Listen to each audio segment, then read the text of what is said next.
How to solve EA app not opening. Hi guys, so in this video, I'll teach you how to solve EA app not opening. So if you want to learn how it's done, just watch this video until the very end. It's just pretty quick and simple, so let's go. So the first thing we need to do is we just need to right click on the EA shortcut right here. So just right click on that. After that, click on properties. And then from in there, you can see this EA properties. Just head over to the compatibility tab right here, and in here we can see all of the settings.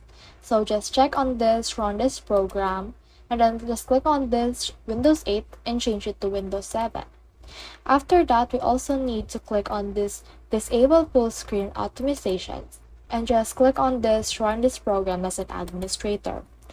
Then after you have done that, click on apply, then click on OK, and those changes will be saved.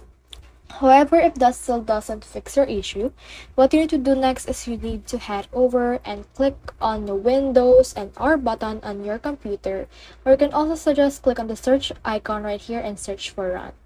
After that, just type in %local app data, and then after that, click on OK, and then this will open this thing right here. So as you can see right here, we can see this Electronic Arts.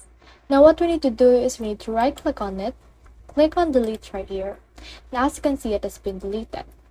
The next thing we need to do is we need to click on this recycle bin, click on this empty recycle bin, and permanently delete all of those things that we have deleted. After you have done that, you should be able to launch EA and it will overwrite all data that we have deleted.